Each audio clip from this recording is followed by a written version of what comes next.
Bonjour, nos chers cœurs vibrants.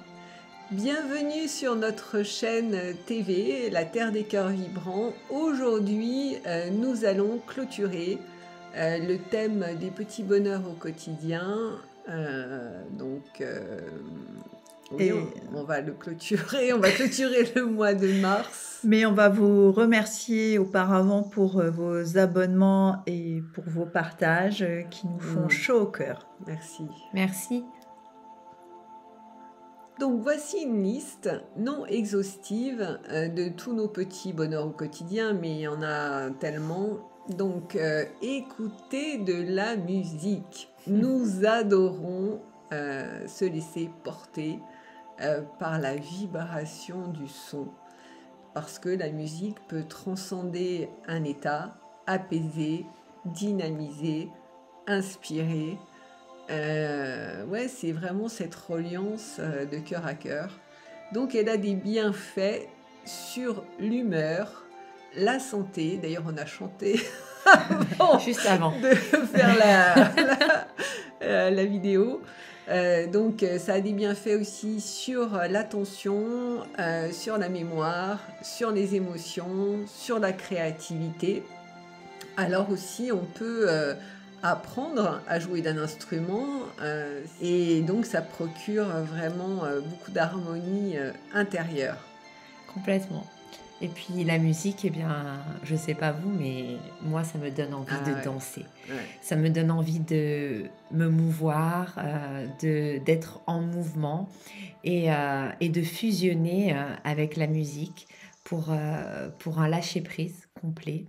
Et finalement, on devient son propre instrument de musique. Bien sûr. Et ça nous donne une relation à notre corps et aussi aux dimensions qui est incroyable. Vraiment. Ouais, on est dans un total lâcher-prise et on n'est plus dans le mental. Donc, on se laisse aller.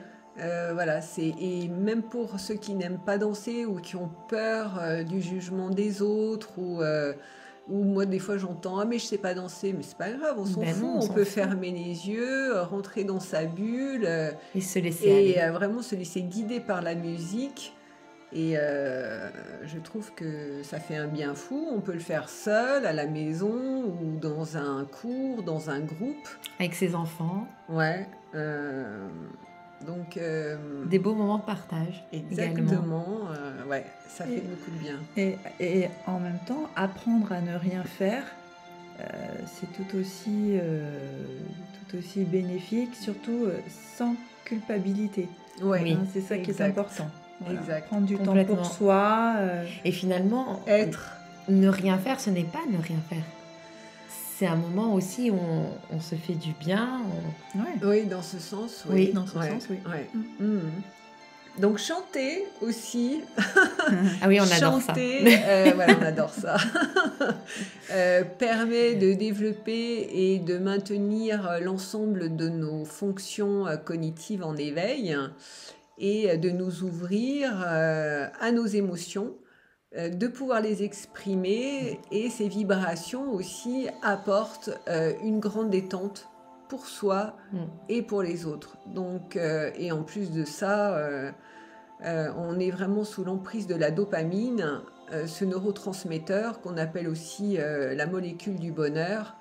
Et c'est super, quoi. C'est bon pour le moral, ça redonne confiance en soi, ça soulage les douleurs, parce que, voilà, on peut... y a vraiment des tests qui ont été faits sur la musicothérapie. On peut vraiment guérir voilà, certaines pathologies, et on voit souvent... parfois aussi des chanteurs, grâce justement au chant, ça leur permet vraiment de dépasser, de transmuter, on va dire, un handicap. Voilà, donc ça améliore aussi nos facultés cognitives. Ça serait bien qu'à l'école, ils puissent l'intégrer complètement dans le programme. Dans le programme, ouais. Puis aussi partir à l'aventure, voyager. Robinson Crusoe. Oui, les voyages pour finalement découvrir d'autres cultures, pour se redécouvrir également. C'est vraiment incroyable ce qui peut se passer lorsqu'on voyage, et notamment c'est un enrichissement, cette ouverture, en fait, ça ouvre l'esprit, ça ouvre notre cœur aussi, parce qu'on voit des choses différentes, et on peut se dire aussi dans les voyages qu'on a de la chance de pouvoir voir tout ça et de découvrir le monde. Voilà. Mais c'est vrai qu'on n'a pas besoin d'aller non plus très loin, parce que voilà, en France, on a des endroits magnifiques, forêts, lacs, montagnes, les mers, les océans. Voilà, ça peut vraiment être à la portée de tous. Ça permet un voyage intérieur. Ah ben, le voyage, extérieur permet un voyage intérieur. Ouais. Le désert aussi. Ah oui. Ouais. Enfin, c'est magnifique. Il y a vraiment... tout est beau. C'est quand on voit cette beauté du monde, voilà, moi ça me remplit de joie, du cœur, et je me dis mais qu'est-ce que c'est beau, quoi. C'est tellement... c'est vaste. C'est beau, c'est vaste, et puis c'est naturel. Enfin, en tous les cas, voilà, c'est important de préserver complètement cette faune et cette flore. Oui. Et ça permet aussi de se couper du quotidien. C'est ça. Oui, ça permet aussi de se couper de son quotidien, de se retrouver. Ça qui va aussi faire une coupure. Une coupure nécessaire quand parfois on a le nez dans le guidon. Voilà, on est fatigué. Donc, stop. Moi, j'aime bien aussi cuisiner. Je trouve que cuisiner, c'est bien manger, voilà, faire une création à partir de pas grand-chose, se régaler, sentir les odeurs dans la cuisine, et se retrouver autour d'un bon repas, être dans le partage, la convivialité. Je trouve que c'est important aussi. Et oui, ça fait du bien. Ça fait du bien. Alors, la prière aussi, prier pour soi, prier pour les autres, bien, ça permet de se reconnecter à son soi divin, d'envoyer de la lumière pour la paix dans le monde, voilà, de participer à tout cela. Et la prière, c'est aussi une forme de méditation qui nous permet de prendre de la distance, de développer sa spiritualité, et surtout, voilà, ça amène beaucoup de sérénité et de force, et se sentir relié à soi, plus grand que soi, se laisser guider aussi, et ça a beaucoup de vertus pour la santé. Alors moi j'aime bien avoir une maison propre, voilà. J'aime bien avoir une maison propre, une maison rangée, parce que ça me permet de bien commencer ma journée. J'apprécie quand par le rangement, je crée de l'espace finalement autour de moi. Et voilà, c'est toujours agréable quand on rentre chez soi et que ça sent bon, que l'air a été changé, aéré, donc aérer sa maison, purifié. Moi, j'adore marcher pieds nus, donc j'ai besoin que mes sols soient propres pour que je puisse vraiment me sentir bien, voilà, bien dans ma maison. Et comme je disais tout à l'heure, ça permet justement une certaine liberté de créer un espace autour de soi et à l'intérieur de soi. Complètement.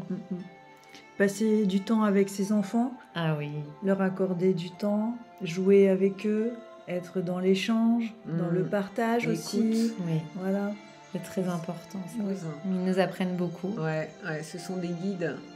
Et ils ont une belle énergie, une belle vibration. Ouais. Donc important de les aimer, de les écouter, et voilà, au lieu qu'ils soient sur des tablettes ou sur les téléphones, partager avec eux. Donc prendre du temps, et la vie, elle ne se résume pas que boulot, manger, dormir. Voilà, c'est une organisation certes, mais qui en vaut la peine, vraiment. Et qui permet de même gagner du temps et de l'énergie, parce qu'après, voilà, les problèmes, ça peut devenir une spirale infernale sur beaucoup de plans. Mais ça, c'est un autre dossier. Alors oui, faire du bénévolat, le don de soi, offrir un peu de son temps, un repas, ça peut être de l'argent aussi, quand c'est possible. Donc le fait de se sentir utile, c'est la joie d'aider, tout simplement. C'est bon pour notre santé physique, pour notre santé mentale, et on peut faire de belles choses, et puis surtout de belles rencontres. Ça participe, on participe à la réalisation de soi, par de nouvelles expériences, défis. Voilà, c'est voilà, de se rendre compte que qu'on est tous une chaîne, en fait, au final, et que nous pouvons agir ensemble dans un but commun. Et ça va vraiment au-delà de la valorisation de soi, des autres. Et lorsque nous donnons, eh bien, avec le cœur, sans rien attendre en retour, souvent on reçoit au centuple. Mais c'est pas forcément par rapport, ça peut être pas forcément par rapport aux gens à qui on va donner, hein, ça peut venir d'autres personnes, mais moi ça me fait du bien, en fait, vraiment.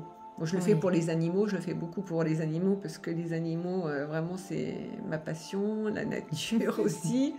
Mais c'est vrai que, bah ouais, c'est chouette de pouvoir aider, de pouvoir participer, contribuer à plus de chaleur, plus de lumière, plus de bienveillance. De bienveillance, ouais. Moi, j'aime bien jardiner, les filles. Ouais. T'as les mains vertes. En fait, non, pas vraiment. Mais ça t'empêche pas de jardiner quand même. Mais ce que j'aime bien, c'est en fait, j'aime bien sentir la terre en fait dans mes mains, cette sensation, ce rapport à la terre, à cet élément, et ce que ça provoque chez moi, cette détente, ce calme, l'apaisement, et puis au-delà de ce que ça me procure, on va dire, je trouve que c'est magnifique. Voilà, on sème des graines, de l'eau.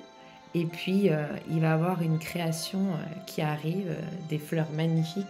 Et surtout, ce qui est intéressant, et ce qui est beau aussi à voir, c'est l'évolution. Voilà, l'évolution de cette plante qui va pousser.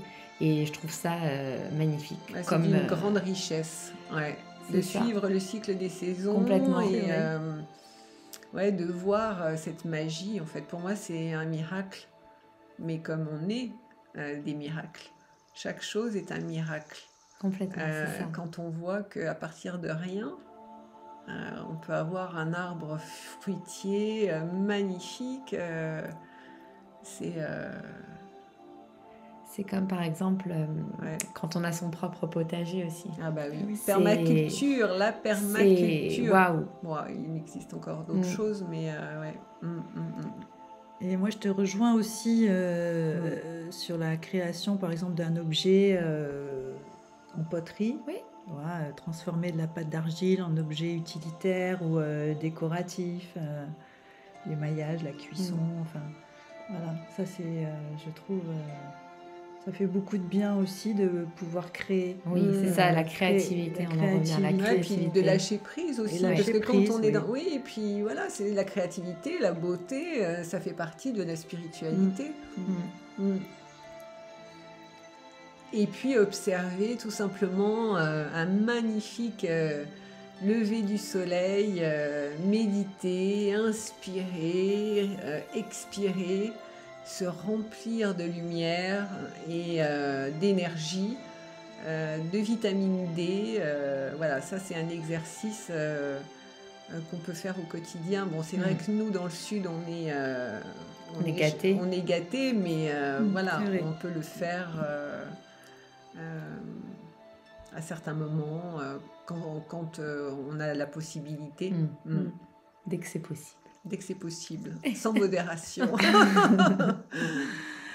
faire un feu de camp, regarder un feu de cheminée. Moi, mon bonheur, c'est l'hiver d'allumer la cheminée, m'étendre sur le canapé avec un plaid et regarder simplement le feu qui crépit dans la cheminée. Et C'est beau. Ça me ressource, je me sens connectée à d'autres dimensions. Ouais, moi j'adore aussi. C'est aussi notre feu intérieur. Complètement l'élément feu. Eh bien, moi, j'adore l'élément eau. Ouais, oui, mais voilà, chacun... J'adore nager. Voilà, cette sensation en fait de l'eau sur la peau qui peut, par le mouvement, créer comme une sorte de massage. C'est de bonnes sensations et puis aussi puis on se sent purifié, voilà, complètement. On se purifie et voilà, c'est des moments que j'apprécie être dans l'eau. Et même quand elle est froide, elle m'appelle et j'y vais. C'est bien. Parce que c'est tellement bon. Et oui. Oui, ça peut être après peindre, dessiner. Enfin voilà, il y a beaucoup d'idées à mettre dans son quotidien. L'écriture aussi. Écrire des nouvelles, des poèmes, ça peut réveiller sa créativité, c'est apaisant. De pouvoir poser des mots, des idées, des émotions, c'est très libérateur, c'est très thérapeutique. Et surtout, voilà, parfois, le soir, on peut tourner, on a le petit vélo qui tourne. Et du coup, voilà, les soucis...